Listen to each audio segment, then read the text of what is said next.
오늘 본문인 시편 23편은 우리에게 너무나도 익숙한 다윗의 대표적인 시입니다. 정말 마르고 닳도록 우리가 읽었고 외웠고, 또 그렇게 우리가 힘들고 어려울 때마다 이 시편을 붙잡고 승리하고 다시 극복할 수 있었던 우리의 아름다운 영적 기억들이 다들 있으실 겁니다. 그도 그럴 것이 이 시편 23편이 유독 유명한 이유는 그것일 것입니다. 우리가 다윗의 인생을 너무나 잘 알기 때문입니다.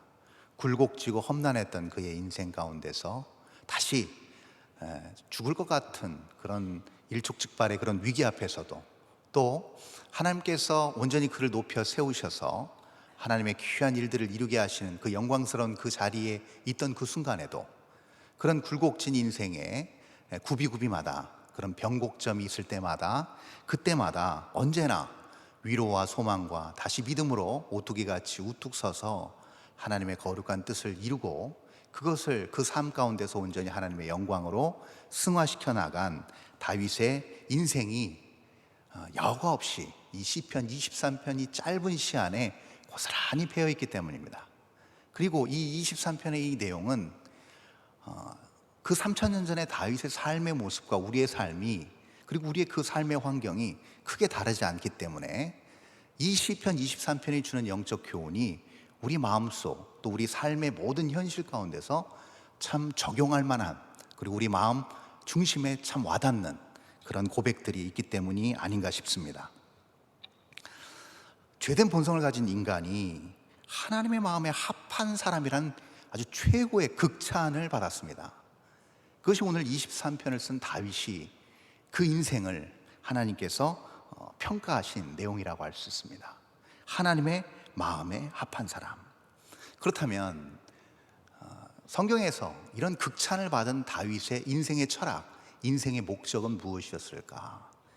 그것은 바로 참된 목적지, 변함없는 목적지, 없어지지 않을 영원한 목적지를 향한 떠남의 인생이었다는 겁니다. 그는 떠날 준비를 항상 하고 있었다는 겁니다.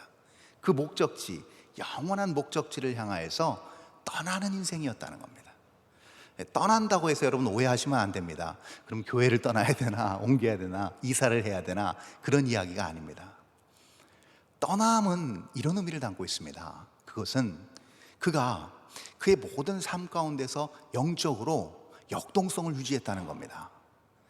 수동적이거나 침체되어 있거나 어떤 무의식적인 어떤 신앙생활이 아닌 역동적인 신앙적 움직임이 있었다는 겁니다. 그래서 하나님의 음성에 민감하게 반응했고, 어떤 상황과 환경을 초월해서도 그 자리에서 다시금 박차고 일어나 하나님의 명령을 향하여 달려나갈 수 있었습니다. 이와 유사한 인생의 철학을 가지고 살았던 사람이 신약에 누굴까요? 내가 표대를 향하여 달려간다는 빌립보서 말씀의 고백을 선포한 그 사람, 바로 바울도 아주 다윗과 흡사한 이런 떠남의 인생을 살았다고 우리는 평가할 수 있을 것입니다. 그러면 어떤 떠남인가, 어디를 향한 떠남인가, 궁극적으로 우리가 그것을 지금 서론 부분에서 우리가 좀 살펴볼 필요가 있는데요, 오늘 본문 6절에 거기에 대한 힌트가 나타나 있습니다. 본문 6절 한번 다 함께 읽어볼까요? 시작. 내 평생의 선하심과 인자하심이 반드시 나를 따르리니 내가 여호와의 집에 영원히 살리로다. 아멘. 지금 6절 맨 마지막 결론 부분에서 다윗이 무엇을 얘기하고 있는가? 굴곡진 험난한 그 다윗의 모든 인생을 통틀어서 한 가지의 목적과 방향과 그 한 가지를 쟁취하기 위해 달려갔다는 것을 우리는 대본 6절에서 파악해 볼 수가 있습니다. 영원한 집에 살기 위한 목적이었다는 겁니다. 그러므로 영원하다는 그 집, 영원한 약속과 하나님의 그 불변의 진리에 근거한 그곳이 존재하고 영원하기에, 영원하지 않은 이 장소, 영원하지 않은 영광, 영원하지 않은 존귀함을 그는 잠시 내려놓고 떠날 수 있었다는 겁니다. 어떻게 보면 당연하다고 할 수 있죠. 자, 그러면 여기서 우리는 이 말씀을 그대로 우리의 삶 중심에 놓고 적용해 봐야 됩니다. 과연 나는 떠날 수 있는가라는 것이죠. 우리는 과연 우리의 지금의 이 상태에서 과연 떠날 수 있는가? 영원한 천국을 향한 그 삶의 목적을 두고 모든 우리가 쌓아놓은 모든 기반과 우리가 구축한 모든 영역들을 다 포기하고 하나님께서 바라시는 것들을 수행할 수 있을까? 여기에 대해서 우리는 철저하게 우리 자신을 평가해 볼 필요가 있고 진단해 볼 필요가 있는 겁니다. 자, 여러분, 이 자리에서 우리가 새해 2023년도를 보낸다고 한다는 것은 결국 무슨 의미일까요? 그것은요, 작년을 떠났기 때문에 가능한 겁니다. 그렇죠? 어떻게 보면 이렇게 표현할 수도 있을 것입니다. 작년 2022년도를 보냈기 때문에 2023년도를 새로 맞아서 바로 이 순간, 이 자리에서 우리가 새해를 보내고 있는 것이죠. 만약에 작년이라는 과거의 시간을 떠나보내지 못한 사람이 있다고 한다면 둘 중에 하나일 것입니다. 그것은 첫 번째, 물리적으로 죽은 사람일 것입니다. 그렇죠? 물리적으로 아예 죽었습니다. 사망 판정을 받았습니다. 그러면 어제 죽은 그 사람은 오늘을 살아낼 수 없고 어제에 묶여 있을 수밖에 없습니다. 물리적으로. 왜요? 그의 죽은 무덤의 비명에 분명히 이렇게 나와 있을 것입니다. 2023년 1월 13일로 기록될 것이기 때문입니다. 그의 인생에서 2023년 1월 13일 이후로의 시간은 물리적으로 존재하지 않기 때문입니다. 그러므로 그는 과거, 즉 어제를 종점으로 그 인생에 막이 내린 것이죠. 자, 또 하나의 케이스가 있습니다. 과거와 어제에서 떠나지 못하는 또 다른 케이스는 어떤 케이스인가? 바로 몸은 살아 있습니다.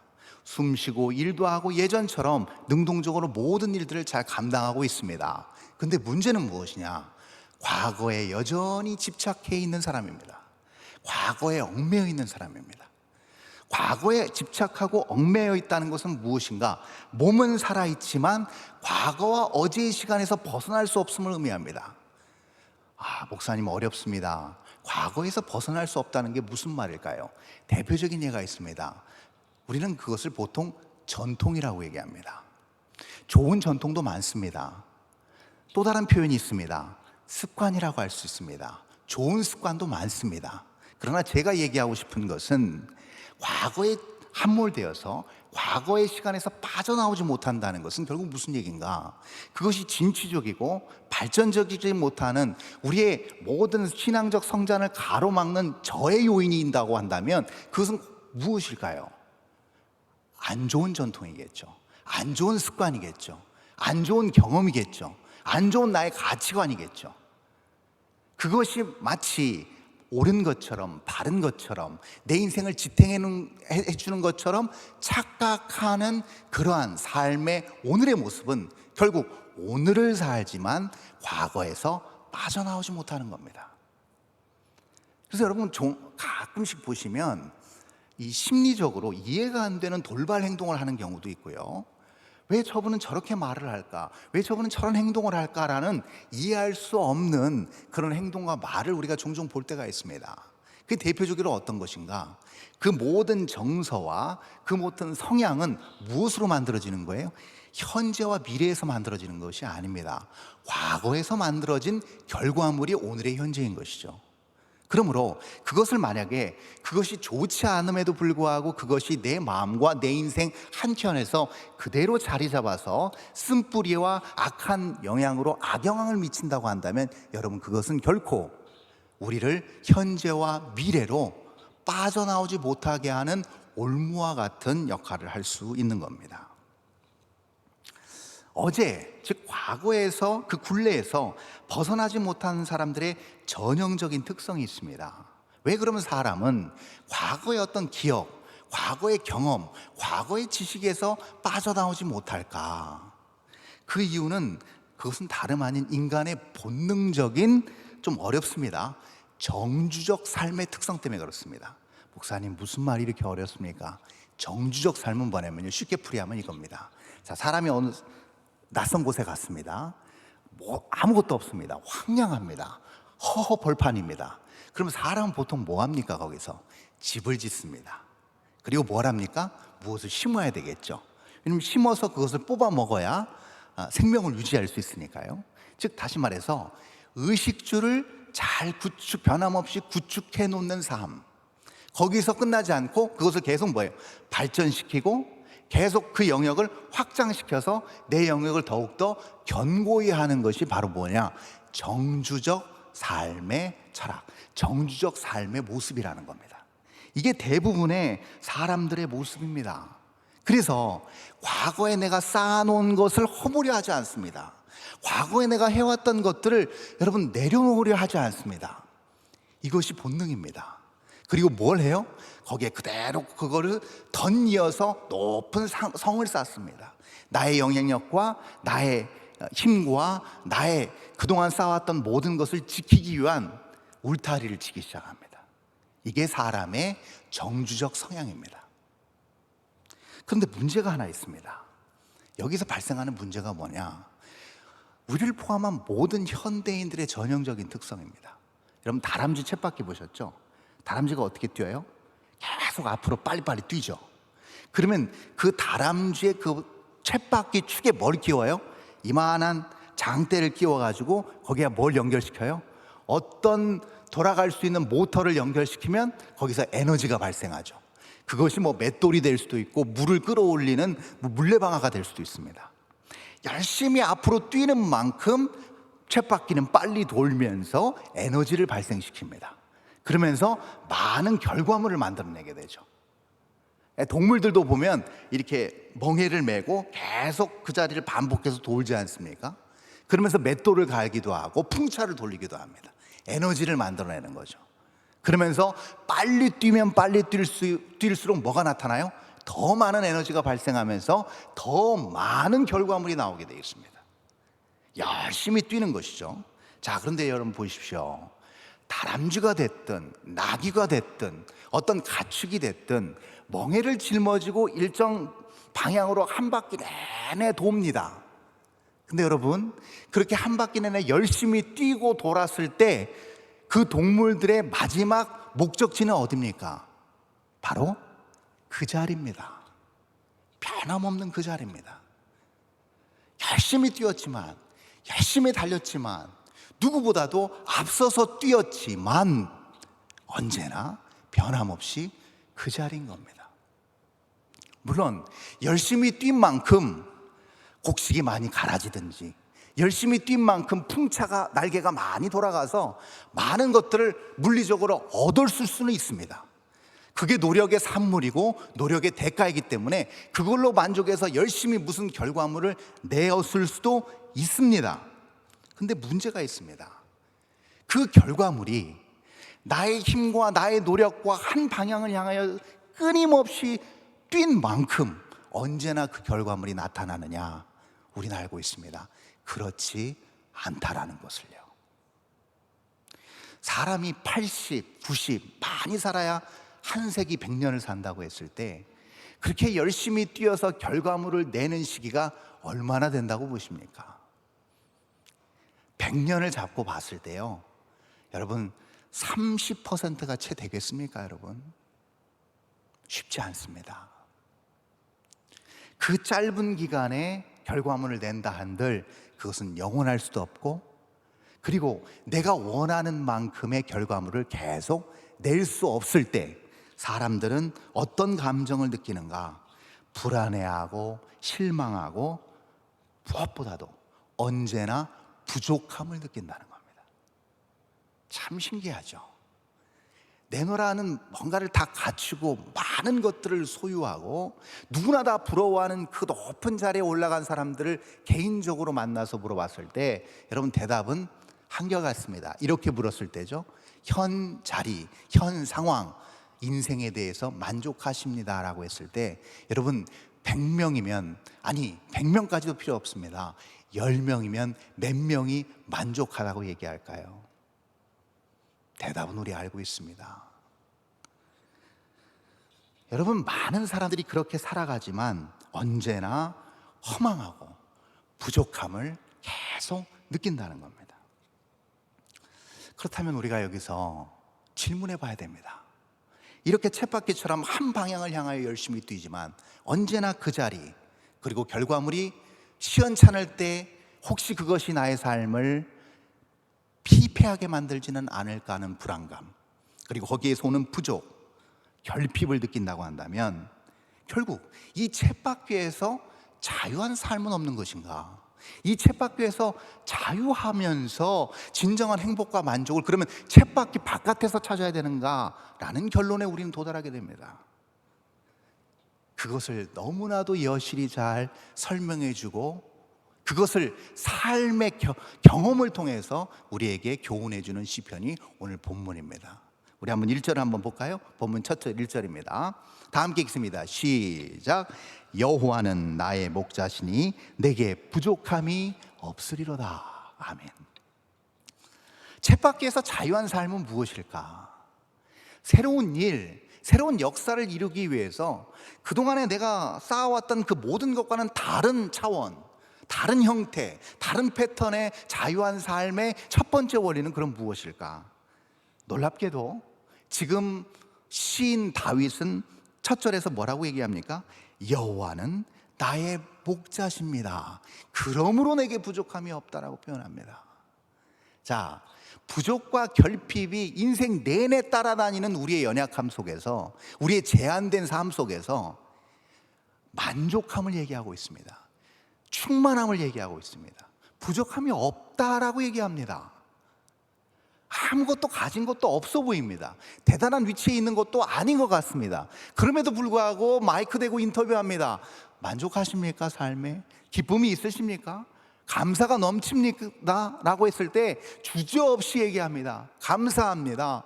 충만합니다. 만족합니다. 라는 고백이 오늘 본문 23편 1절입니다. 그러면 어떻게 다윗은 이런 고백을 할 수 있었을까요?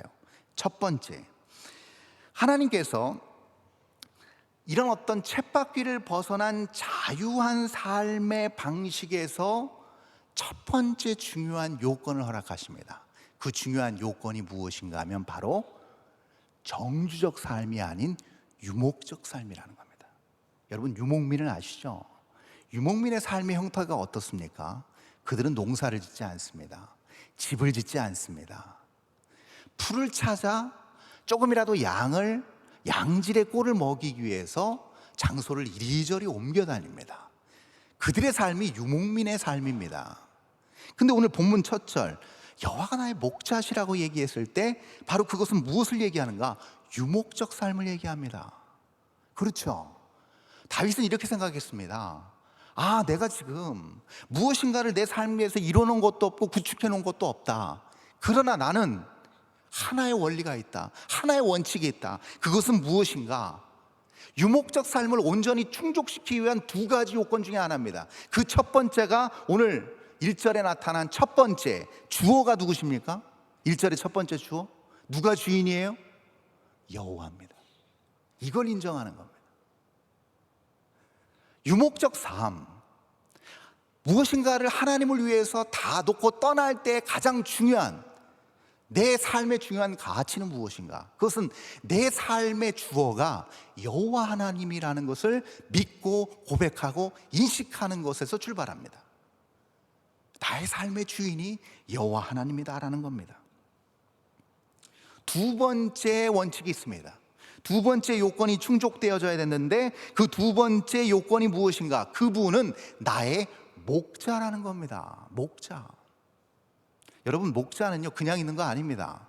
단순히 양을 보호하기 위한 차원을 넘어서 여기저기 유목민으로서 양을 이끌고 옮겨 다닌 이유가 있습니다. 그 이유가 그 다음 2절에 나타나 있습니다. 우리 한번 2절 한번 볼까요? 그 다음 절 2절입니다. 목자가 나를 어디로 인도하기 때문이에요? 2절 힘있게 다 함께 읽겠습니다. 시작. 그가 나를 푸른 풀밭에 누이시며 쉴만한 물가로 인도하시는도다. 네, 분명하게 아주 명확하게 설명하고 있습니다. 그 목자가 나를 푸른 풀밭에 누이시고 쉴만한 물가로 인도하기 때문이랍니다. 그래서 이 지금 다윗은 언제든지 떠날 수 있었고 이동하는 데 있어서 불편함이나 이동함에 있어서 부담감이나 이동함에 있어서 두려움이 없었다는 것을 우리는 알 수 있습니다. 여러분, 그러므로 하나님을 전적으로 의지하고, 즉 하나님을 나의 주어로, 주인으로 삼고, 그분이 나를 가장 편한 곳, 가장 좋은 곳으로 인도해 주신다는 사실을 인정하고 신뢰하는 그 모습을 한마디로 정의한다면 어떤 삶의 모습일까요? 양된 우리가 어떤 모습으로 여기에 반응하게 될까요? 그것은 당연합니다. 매일매일의 우리 일상이 떠나는 삶의 모습이 되어야 된다는 겁니다. 제가 아까 말씀드렸죠. 구습을, 우리의 악한 구습, 하나님의 음성을 듣는 것에 반하는 장애물이 되는 그 모든 것들을 과감하게 끊고 내려놓는 작업입니다. 여러분, 생각해 보십시오. 그것이 나의 삶을 안락하게 해준다, 나의 삶을 보호해 준다, 나의 삶을 안위해 준다 했을 때, 여러분, 이것은 또 다른 문제입니다. 의식적으로, 관념적으로 가능합니다. 이론적으로 충분히 공감합니다. 그렇죠, 내려놔야죠, 떠나야죠, 하나님 말씀하시면 움직여야죠. 그러나 그것이 나의 생명줄을 쥐고 있다, 나의 생사를 좌지우지하는 부분이다, 그 영역이다, 그럼 여러분 심각한 고민에 빠질 수밖에 없습니다. 하나님의 뜻과 하나님의 의가 나의 직업과 정면으로 대치된다, 배치된다. 그렇죠? 내가 하나님 앞에 드려야 되는 시간, 내려놓고 떠나야 되는 그 시간이 내가 무엇인가를 더 해서 인정받을 수 있고 사회적으로 더 나은 위치에 우위를 점할 수 있는 시간이라고 한다면 여러분, 심각한 고민을 할 수밖에 없습니다. 쉬운 문제 결코 아닙니다. 그런데 사람들은 결국 이 싸움에서 속절없이 무너집니다. 패배하기 일쑤입니다. 왜 그럴까요? 이 정주적 삶이요, 결국은 그 결과가 익숙함을 만들어내기 때문입니다. 이게 치명적입니다.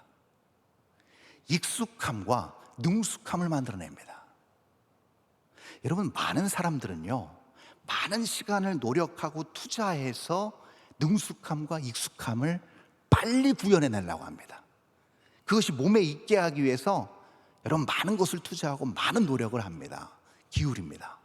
그런데 여러분, 익숙함과 능숙함에 도달하고 그것이 계속 유지되는 순간 인류 역사에서, 모든 우리 인생사에서 그 한 인생과 공동체를 온전히 건강하게 견고하게 유지시켜 나가는 법이 없습니다. 여러분,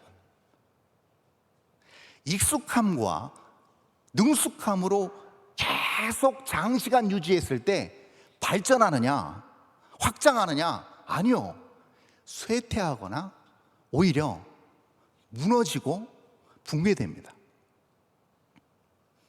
어쩔 수 없습니다. 이게 법칙입니다. 여러분, 그러면 왜 사람들은 익숙함을 추구할까요? 왜 익숙함에서 벗어나지 못하는 것일까요? 그 이유는 간단합니다. 그 익숙함과 능숙함이요, 우리의 오감을 강화시켜 줍니다. 익숙하면 익숙할수록, 능숙하면 능숙할수록 우리 오감으로 느껴지는 게 더 확연하게 들어옵니다. 그래서 오감으로 느껴지는 믿음을 더 강화시켜 줍니다. 보이지 않는 영적인 부분이 아니고 물리적으로 느껴지고 보여지고 들려지고 만져지는 부분의 믿음을 더 확장시켜 줍니다. 익숙함과 능동적으로 더 월등하게 무엇을 이루었을 때 사람들은 오히려 더 박수 쳐줍니다. 환호합니다. 나 당신 닮고 싶다고, 나 당신 따라가고 싶다고 추앙합니다.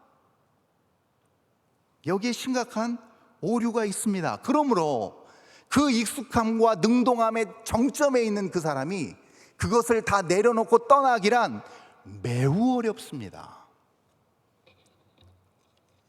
그런데 여러분, 그것이 영적으로 치명적인 질병을 가져오고 영적인 치명적인 장애를 가져온다는 사실을 절대로 우리가 잊어서는 안 될 것입니다. 본능적으로 익숙함과 안정과 능숙함을 추구하는 상황에서 그러면 어떻게 유목적인 순례자의 삶을 우리는 살 수 있을까? 여기에 대한 과제와 숙제를 풀어야 됩니다. 하나님의 뜻, 그리고 내가 구축한 것이 정확하게 정면으로 대립할 때 어떻게 이것을 끊고 부서뜨리고 떠나서 하나님의 뜻을 수행할 수 있을까? 여기에 대한 숙제를 우리가 풀어야 된다는 것이죠. 여러분, 그 해답, 거기에 대한 비법이 그 다음 3절, 본문 3절에 나타나 있습니다. 자, 우리 3절 한번 다 함께 보겠습니다. 본문 3절 띄워주시고요. 자, 다 함께 힘있게 읽습니다. 시작. 내 영혼을 소생시키시고 자기 이름을 위하여 의의 길로 인도하시는도다. 아멘. 자, 지금 시인 다윗이 이렇게 표현하고 있습니다. 하나님께서 내 영혼을 소생시키시고 당신 하나님의 이름을 위하여 의의 길로 나를 인도하신다. 이게 확고하다는 겁니다. 여러분, 이 세상에서 죽은 사람, 다 죽어가는 사람을 살리는 것만큼 소중한 능력이 어디 있겠습니까? 그러한 은인이 어디 있겠습니까? 시한부 인생으로 이제 3개월 살다 죽을 사람이에요. 근데 의사가 수술 한 번 했더니 이 사람이 앞으로 20년은 더 산다. 여러분, 생명의 은인 아니겠습니까? 이거만큼 감사하고 만족스러운 일이 어디 있겠습니까? 소생시킨다. 그리고 그 소생시키는 그 주체가 어떤 분이에요? 여호와라는 이름의 소유자십니다. 엘로힘이라는 이름의 전능자십니다. 모든 것을 하실 수 있는 그 능력의 소유자가 나를 소생시킨다 했을 때 여러분, 그것만큼 강력한 힘이 어디 있겠으며 그것만큼 우리에게 든든한 믿음을 주는 주체가 어디 있겠습니까? 존재하지 않습니다. 그러므로 이 모든 정주적 삶에서 탈피할 수 있는, 떠날 수 있는 유일한 조건, 유일한 방법은 무엇인가? 절대적 가치를 발견하는 길밖에 없습니다. 전지전능하신 그 하나님의 능력, 그 하나님의 지혜, 그 하나님의 사랑, 그 하나님의 자비를 온전히 깨닫고 볼 때만 그것이 나의 모든 인생을 소성시키고 나를 온전한 영광의 의의 길로 인도한다는 이 믿음의 확신만이, 그 가치만이 나를 정주적 삶에서 빠져나오게 할 수 있다, 이 말인 것이죠. 그러면 이 가치의 정체는 과연 무엇일까? 하나님의 능력, 하나님의 지혜인 것은 알겠는데, 그럼 이 가치가 어떠한 방식으로 내가 보여지게끔, 내가 느껴지게끔, 그리고 그에 반응하게끔 나타날 수 있을까? 그것이 바로 본문 4절에 나타나 있습니다. 그 다음 4절 한번 읽어볼까요? 4절 다 함께 읽습니다. 시작. 내가 사망의 음침한 골짜기로 다닐지라도 해를 두려워하지 않을 것은 주께서 나와 함께 하심이라. 주의 지팡이와 막대기가 나를 안위하시나이다. 자, 여기서 중요한 것이 있습니다. 4절의 주어가 누구예요? 하나님이에요? 다윗이에요? 4절의 주어 내가입니다. 내가 사망의 음침한 골짜기로 갈 수밖에 없다는 거예요. 지금 하나님이 인도하시는 거 아닙니다. 목자 되신 그분이 나를 사망의 음침한 길로 인도한 게 아니고, 다윗은 알았어요. 목자를 잃어버린 양은 사망의 음침한 골짜기로 갈 수밖에 없다는 사실을 다윗은 깨달았습니다. 그래서 여기 지금 4절의 주어는 다윗 자신입니다. 내가 사망의 음침한 골짜기로 다닌다, 그럴 수밖에 없다 라는 표현을 하고 있는 겁니다. 그런데 그때 4절의 중요한 원리를 지금 다윗이 깨달았습니다. 그것은 무엇이냐면, 그럼에도 불구하고 내가 두려워하지 않는 이유는 주의 지팡이와 막대기가 나를 안위하시기 때문이랍니다. 자, 여러분, 여기서 안위하신다라는 표현을 우리는 보통 이렇게 이해합니다. 이 말은 인도하시고 보호하신다 정도로 우리는 보통 이해합니다. 안전하게 우리를 보호하신다. 근데 여러분, 아닙니다. 여러분, 여기서 쓰여진 안위하신다는 표현은 어떤 표현이냐면요, 히브리 말 나함이라는 표현인데요, 이 나함의 원래 뜻은 어떤 뜻인가? 돌이키다라는 뜻이 있습니다. 돌이키다. 자, 그러면 돌이키다는 어떤 의미인가? 왜 갑자기 여기서 돌이킨다는 뜻이 나왔을까? 여러분, 이 돌이킨다가 어디서 처음 성경에 등장하냐면요, 창세기 6장 6절에 등장합니다. 여러분, 창세기 6장 6절에서 우리가 좀 해석하기 어려운 난해한 구절 하나가 나오는데요, 그 6장 6절의 난해한 구절이 어떤 구절이냐면, 하나님이 이 땅에 사람 지으심을 뭐 하셨다? 한탄하셨다, 혹은 후회하셨다라는 표현입니다. 그 한탄하셨다, 후회하셨다는 표현이 바로 오늘 지금 안위하셨다는 나함이라는 말과 동일어로 쓰였습니다. 어떻게 하나님이 한탄하실 수 있고 후회하실 수 있으실까라는 우구심을 지울 수가 없는데요, 여러분, 우리는 다 알고 있습니다. 온 인류를 다 물로 수장시켜버린 대홍수 심판이 그냥 그 심판으로 끝났습니까, 여러분? 아니요, 우리는 알고 있습니다. 죄악에 관영한 땅을 하나님께서 심판하실 수밖에 없었지만, 그 심판으로 모든 것이 다 종지부를 쫓고 끝났느냐? 아닙니다. 결국 이 대홍수의 심판은 하나님의 재창조의 역사의 출발점이자 반환점이었습니다. 돌이킴의 역사였습니다. 그것을 창세기 기자가 얘기하고 있는 겁니다. 돌이켜서 바로잡겠다는 겁니다. 누구를 통해서요? 우리 창세기 5장 29절 한번 볼까요? 자, 창세기 5장 29절. 자, 한번 읽어보겠습니다. 시작. 이름을 노아라 하여 이르되 여호와께서 땅을 저주하심으로 수고롭게 일하는 우리를 이 아들이 안위하리라 하였더라. 자, 여기서 바로 안위하리라라는 이름을 가진 나함에서 파생된 노아의 출생 스토리가 나옵니다. 하나님께서 예비하신 노아라는 사람을 통해서 이 죄악된 세상을 완전히 돌이키셔서 새로운 회복과 재창조를 계획하고 계신 하나님의 깊은 계획과 섭리를 우리는 엿볼 수가 있습니다. 여러분, 여기서도 안위하리라는 표현이 나옵니다. 여러분, 이 안위하리라는 이 나함이라는 표현 속에는 돌이키다라는 뜻도 되겠지만 또 다른 표현으로는 위로하다라는 말도 있습니다. 그러면 정확하게 표현하면 이 나함이라는 동사 안에 들어가 있는 뜻은요, 이렇습니다. 돌이켜 위로하다라는 뜻이 됩니다. 돌이켜 위로하다. 이것을 두 글자로 줄이면 구원이라는 단어가 형성됩니다, 여러분. 그것이 바로 구원입니다. 여러분, 다음 절, 우리는 본문 다음 절 5절에서 다윗이 이 구원의 능력을 자기의 경험을 바탕으로 이렇게 소개합니다. 우리 한번 다 함께 읽어볼까요? 5절 시작. 주께서 내 원수의 목전에서 내게 상을 차려주시고 기름을 내 머리에 부으셨으니 내 잔이 넘치나이다. 아멘. 이렇게 표현되어 있습니다. 구원을 이렇게 표현했습니다. 여러분, 다윗의 대표적인 원수가 누구겠습니까? 많이 있겠지만 대표적인 원수라 하면 사울왕 아니겠습니까? 여러분, 이스라엘의 초대왕. 근데 여러분 잘 보십시오. 지금 5절의 내용을. 내 원수의 목전에서 내게 상을 차려주셨다.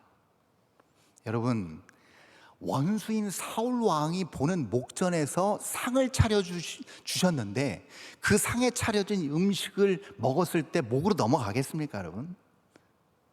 그것이 구원과 기쁨이 되겠습니까? 또 하나 있습니다, 뒤에. 그렇게 상을 차려주시고 내 기름을 내 머리에 부으셨다.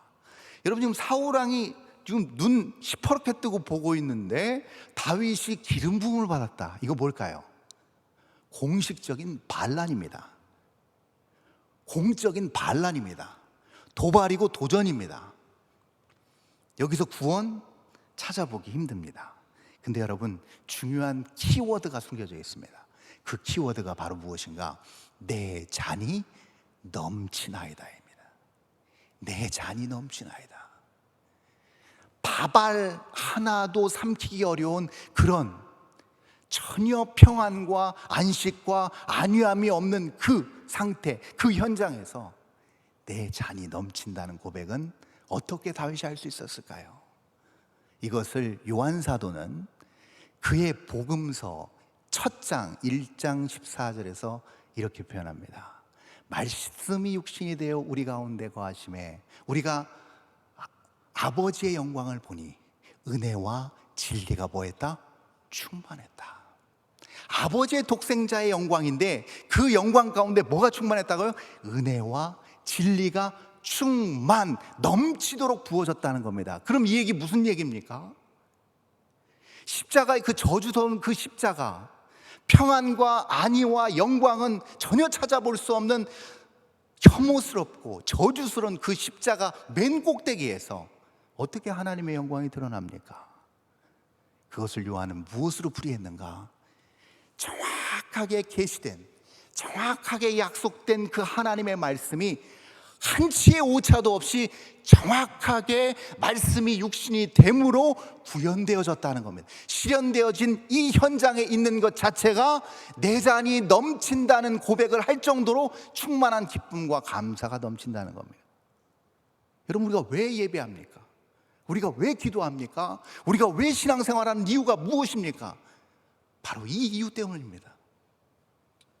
우리의 삶이 연약할 수 있습니다. 부족할 수 있습니다. 내세울 수 없는 열등한 환경일 수도 있습니다. 그럼에도 불구하고 내 잔이 넘치나이다라는 다윗과 동일한 고백을 할 수 있는 이유는 무엇인가? 우리의 기도의 자리, 우리의 찬양의 자리, 우리의 예배의 자리, 하나님의 이 불변의 진리의 말씀이 선포되는 이 자리에서 무엇보다도 그 약속이 온전히 내 삶 곳곳에서 스며들어 온전하게 성취되는 것을 보는 기쁨, 그 현장에 동참하는 기쁨 아니겠습니까, 여러분?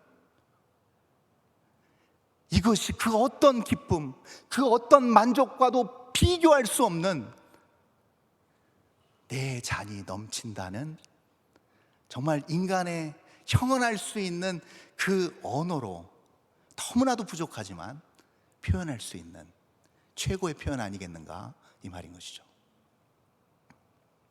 여러분, 그래서요, 선교사로 떠난다 했을 때요, 그 미지의 땅, 아무 연고도 없는 그 땅으로 눈이 초롱초롱해가지고 떠나는 선교사들이 어떻게 떠날 수 있겠어요? 단언합니다. 그 땅을 위해서 가장 많이 눈물 뿌린 사람입니다. 그 땅을 위해서 가장 많은 사랑과 관심과 기도를 매 순간 했던 사람이 결국은 떠나는 겁니다. 그럴 수밖에 없겠죠, 여러분? 여기 청년들, 미혼 청년들도 앉아 계신데, 여러분, 배우자를 놓고 기도했을 때도 마찬가지입니다. 내가 하나님 앞에 간절하게 배우자를 놓고 기도했을 때, 그 배우자를 놓고 기도한 그 기도 제목 가운데서 그것을 초월한 하나님의 약속이 있습니다. 그것이 선명하게 내 심령 가운데 아로새겨집니다. 그리고 응답을 받고 확신이 생깁니다. 그러면 여러분, 결국 저와 결혼할 사람이에요 라고 소개하며 데려왔을 때 그 배우자는요, 어떻게 보면 변변한 직장이 아닐 수도 있습니다. 어떤 육체적인 핸디캡이 있을 수도 있습니다. 그럼에도 불구하고 한 가지 분명한 사실은 그 마음 중심, 그 심령 중심, 그 인생 중심이 언제나 하나님 앞에서 떠날 수 있는 경건함과 떠날 수 있는 하나님을 향한 신실한 믿음의 소유자라는 것은 여러분 분명한 사실입니다. 그러므로 그렇게 연결되어지고 구성된 공동체가 어찌 하나님의 놀라운 은혜와 역사의 현장이 되지 않겠습니까, 여러분? 그것은 자명한 사실입니다. 마지막으로 우리에게 보편적으로 주어진 그 약속을 우리가 살펴보고 이 오늘의 말씀을 붙잡고 기도해야 될 줄 아는데요, 우리 마지막 6절에 한번 우리 보편적인 약속을 다시 한번 고백하며 나아가도록 합니다. 우리 6절 말씀 다 함께 있습니다. 시작. 내 평생의 선하심과 인자하심이 반드시 나를 따르리니 내가 여호와의 집에 영원히 살리로다. 아멘. 다윗이 본 것은 하나였습니다. 여호와의 집입니다. 사울이 다메섹으로 기독교인을 잡아 죽이겠다고 의기양양해서 갔을 때 극적으로 우리 예수님을 만났습니다. 그리고 그는 앞을 볼 수 없게 되었습니다. 그때 우리 하나님께서 아나니아라는 선지자를 주목하셔서 다메섹의 집가라는 곳에 유다의 집에 사울이라는 사람이 있다. 가서 안수하고 세례줘라. 안수기도를 했더니 어떤 일이 벌어집니까? 그의 눈에서 비닐 같은 게 떨어지면서 성경은 사도행전 9장 18절에서 이렇게 얘기합니다. 다시 보게 되었더라. 헬라말 아나블레포라는 말을 썼습니다. 아나와 블레포의 합성어입니다. 이 아나라는 접두어는요, 이게 무슨 말이냐면 다시라는 표현이 있습니다. 다시라는 뜻입니다. 블레포는 보다. 그래서 다시 보다라는 뜻이에요. 근데 이 아나라는 이 접두어가 또 다른 의미를 갖고 있습니다. 아주 중요한 의미입니다. 그것은 위를 보다입니다.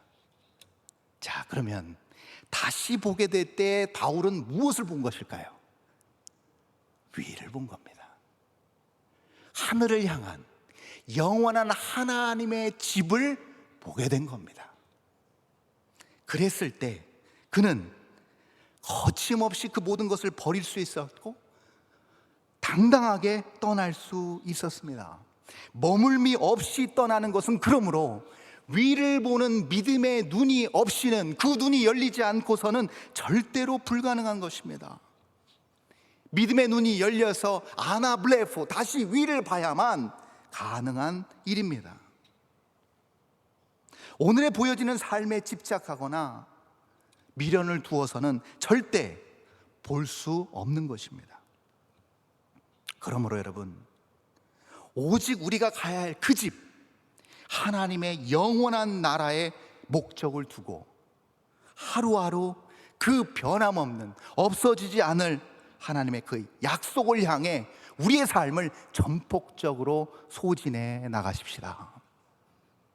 그럴 때 우리가 세상에서 비록 가진 것이 없어도, 세상에서 큰 명성을 누리지 못해도, 우리가 보잘것없는 평범한 열등한 그런 인생을 산다 할지라도 우리가 머물다 떠난 그 인생의 흔적과 그 자리가 주님의 때에 반드시 영광스러운 하늘의 상급으로 승화될 것입니다.